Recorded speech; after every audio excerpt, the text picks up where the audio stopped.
দেশের বিভিন্ন জায়গার আরও কিছু খবর নিয়ে এবার দেখুন একটি desk report. BNP chairperson Begum Khaleda জিয়ার রোগমুক্তি কামনায় দোয়া ও মিলাদ মাহফিল হয়েছে গোপালগঞ্জে। শহরের গেটপাড়ার বিএনপির একাংশের কার্যালয়ে এই কর্মসূচির আয়োজন করেন জেলা বিএনপি ও সহযোগী সংগঠনের নেতাকর্মীরা। ঝিনাইদহে বিএনপির ভারপ্রাপ্ত চেয়ারম্যান তারেক রহমানের রাষ্ট্র কাঠামো মেরামতের 31 দফার লিফলেট বিতরণ করা হয়েছে।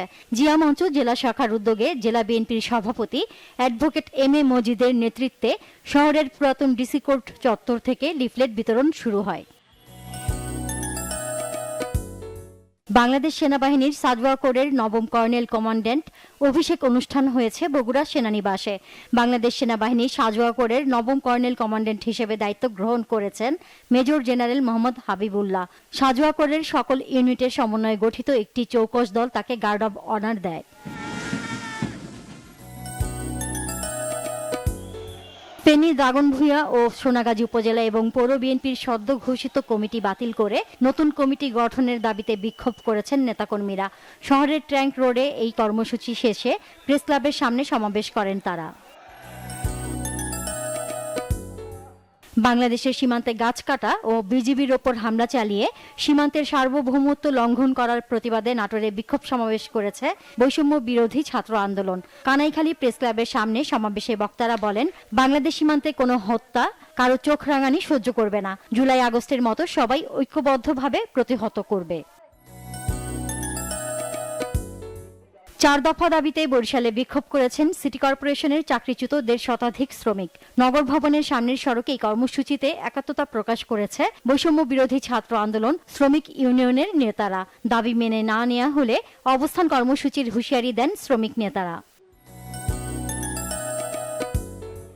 জামায়াতে ইসলামীর কর্মী সম্মেলন ও জামায়াতের আমিরের সফর উপলক্ষে সার্বিক প্রস্তুতি বিষয়ে এক মতবিনিময় সভা হয়েছে বরিশালে। এ সময় মহানগর জামায়াতের আমির জহিরুদ্দিন মোহাম্মদ বাবর বলেন, নগরীর হেমায়েতুদ্দিন ঈদগাহ ময়দানে জেলা ও মহানগরের কর্মীদের নিয়ে এ কর্মী সম্মেলন হবে।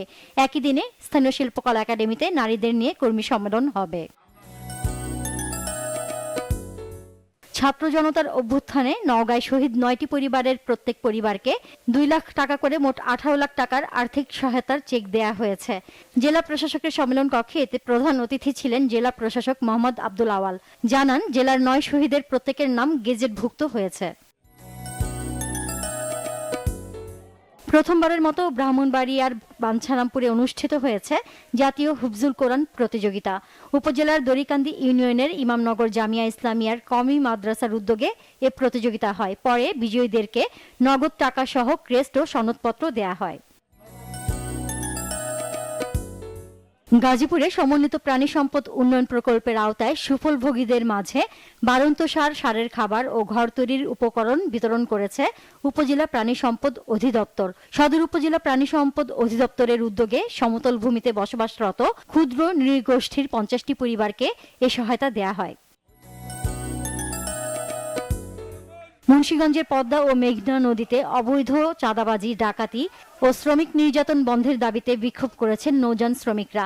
মুন্সিগঞ্জ লঞ্চ টার্মিনাল এলাকায় ঘণ্টাব্যাপী এ কর্মসূচিতে অংশ নেন ক্ষতিগ্রস্ত নৌযান মালিক, শ্রমিক ও কর্মচারীরা। নোয়াখালীতে শিল্প ও বাণিজ্য মেলা 2025-এর আনুষ্ঠানিক উদ্বোধন করা হয়েছে। The Noakhali chamber of commerce and ইন্ডাস্ট্রির আয়োজনে মাসব্যাপী এই মেলার উদ্বোধন করেন জেলা বিএনপির সাধারণ সম্পাদক অ্যাডভোকেট আব্দুর রহমান। বিভাগীয় শহর রাজশাহীতে প্রদর্শন করা হয়েছে বাংলাদেশ প্রিমিয়ার লিগের বিপিএল ট্রফি। নগরীর আলুপট্টি মোড়ে এই ট্রফির প্রদর্শন করা হয়। সকাল থেকেই রাজশাহী ক্রিকেট প্রেমী কিশোর ও যুবকরা ট্রফি দেখতে সেখানে ভিড় জমায়। ট্রফির সাথে ছবি ও সেলফি তোলে।